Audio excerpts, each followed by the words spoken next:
This video is going to explain the work performed from now till opening in May, and I'll show you what we're going to try to do here.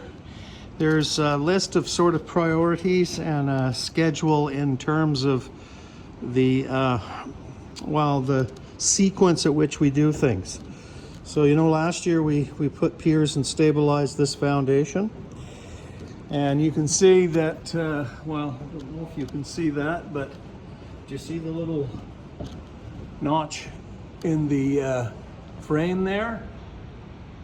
You see it right there? This timber has fallen away because they put blocking, and that's supposed to lock. So I'll show you. We need to straighten that out, and you can see it's fallen away and caused binding here. So we're going to lift that out. This is cockeyed. You can see that it's not sitting straight. It's actually tipped out. The drive pinion is bent. There's no bolts or framing members. You can sort of see it here in one of the other ones where it's been shouldered up to the side. It's square and blocks put in there, but they pretty much butchered the timber by pre-drilling that. So we have to repair all these holes so that we can put those bolts in the proper place. You can see somebody started to fix them and doing stuff that works.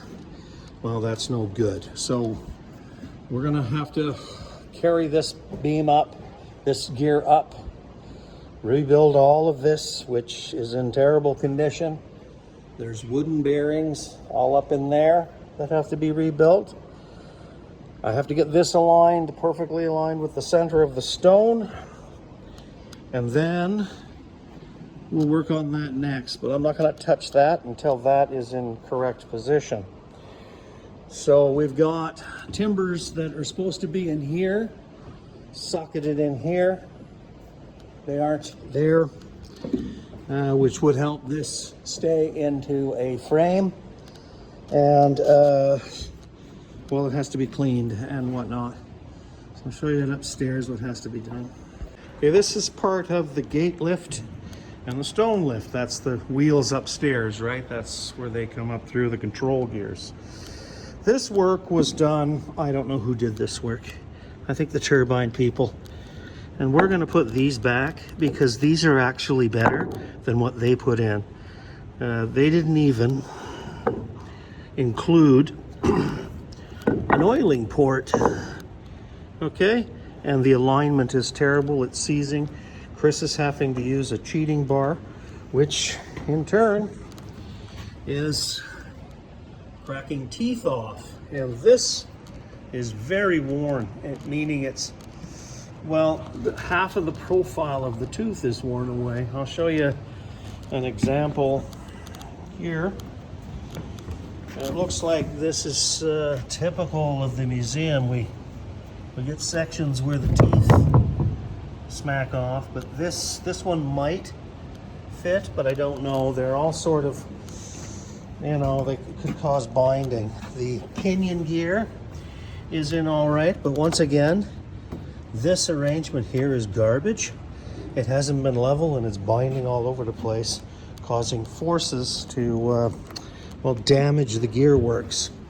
We have snapped off teeth up in this little small gear, which is, I'm not gonna touch that this year. That has to be done during operations, which means this is the line shaft that goes overhead above the thing. That might be dismantled while I'm working on the wooden gears, which they're the wrong size. They're not the right shape, and they're vibrating out because they aren't meshing properly with the cast iron gear. And can you get some light in here? Right here. Do you see this little hollow right here? That actually is from those teeth not meshing properly, and it's putting a wear spot. It's actually wearing the cast iron. So you'll notice that these are oval shaped. It's a type of gear where these ones are, you know, they're more like a cog. Someone's kind of interpreted that they're just a cog, and they're not. I've got the literature on how that is supposed to be done. And the museum, Chris comes down here constantly because these rattle loose, because they're not meshing. And you can see that this is the, you can see there's wearing in here. They're not wearing properly. They have to be the right shape so that the gear always stays in contact until it leaves. What's happening is it's coming in, it's rattling and coming out. So there's this do, do, do, do, do, do, do with the gearing, and that's what you're hearing. That's not what you're supposed to be hearing. And the reason is that this gear is extremely expensive, and so is that one. They can't be replaced, like they can, but you're talking major engineering. This stuff's huge. And if we want the museum to run without millwrights or constants, I'll show you how much has to be done. But the first thing is we have to plumb this framing up, to jack this floor up. We have to straighten up these timbers. We have to clean up all of the garbage here. We have to set this back. We have to rebuild that bearing. We have to rebuild this part is bent, and clean everything. I'll show you what we have to do upstairs. Okay, so the controls here aren't even plumb. You can see they're actually tipping, and that's bad. So none of that alignment done. So the turbine guys that came in here and did all this, did you no service here? Like, they wouldn't have never let them touch that stuff. It's in worse condition than what it was. We have a problem here in regards to the drive. So this little pivot, which you can see is worn down to nothing, and that's actually metal. So it's like, it's wearing itself out. Okay, and then this, I don't know what's underneath here, but I imagine it's just to keep the grain out. And this is what has to be done there. There are wooden bearings that sort of center the shaft on the stone, so that the top stone and the bottom stone are running in the same, well, they're not doing this, right? And Chris has told me that no one has ever done those. Now that the timber's fallen away, all that stuff's binding, and we can see that there's quite a bit of metal. Now, these stones need to be entirely redone. And what I mean is you can see that the fields, I think, is all that Chris has ever done. So these are the ferrules, and they are of a specific shape.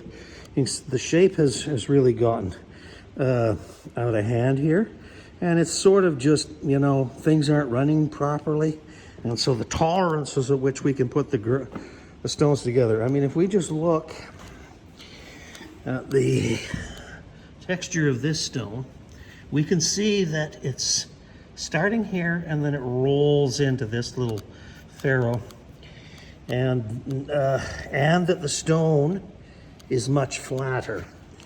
You can see the steel. You can see how it's not concentric here if you look carefully at this. Yeah, stone's actually like here. See where stuff's you know, there's a lot of work that has to be done. And I don't want that work done until we have the wooden teeth and everything's aligned. This is a precious piece here. We can't keep leveling stone because we're going to run out of stone, or I'm going to have to remove this ring to get us down to drop further. This stone is not balanced. It has to also be balanced because it balances on that. And though this has to be done while the museum's open, because well, we need the water turbine operating. It's my understanding that Elaine told me that Mondays and Tuesdays of this year will be closed and the museum won't be open for that sort of thing. So, but this is pretty major, eh? Like, this is the most major part I think we've done in the museum. We've got all the accompanying stuff. But this, I mean, this is what the mill is about, right? It's about the stones. And so you can see that there are stages that we can get to.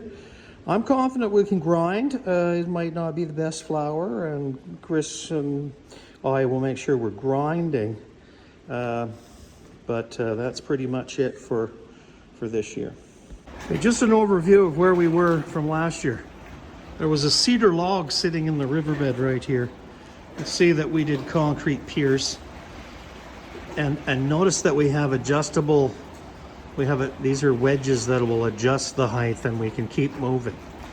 Okay, there was a joint in the timbers right there. You see the little scarf joint? That actually had a log at one point, and I've talked to everybody in the museum and they don't even know aware of it.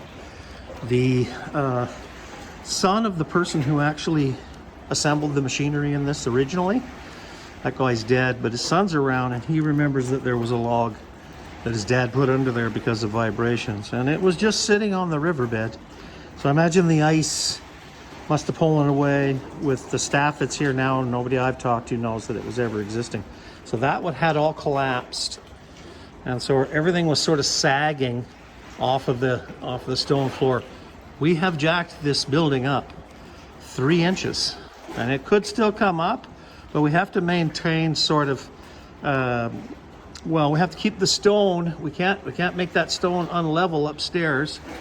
Now, I ran last year the stone with Chris, virtually no vibrations upstairs. So when you used to walk into the mill and it was like, whoa, whoa, whoa, that was just the vibration of everything dangling off the ceiling. That is secure. Now we still have to drive these wedges in and cut them off, but they're sort of, we're waiting for us to slowly adjust everything as we jack. Okay, and now that they're on concrete, we can see that keeps the wood above the high water mark. And you know, they're not a cedar log, and they're properly anchored now. So that's what was that's so we can work up above this and start jacking and doing what's I call the finer frames of the building. Okay, so I'm at the top of this one. This is the one that fell away. You can see it's fallen right out of it. It's not even in the socket anymore. This is what was holding your stone up. You can see it shifted over and come right out of the pocket. So we're gonna have to jack these right up to the underside of the floor. Okay, so we're cranking the beams up here. What you're hearing is the nails pulling up from the bottom. You can see we're cranked up a lot. So what had happened was, you can see that they're mortised in up here. You can see how far. I'll come around and show you. This one, as I said, fell right out. Keep going, Andrew. It'll start cranking the other side. So, oh, is that what you're using there? Just use your jack. No, I'm just using this too. Does that work?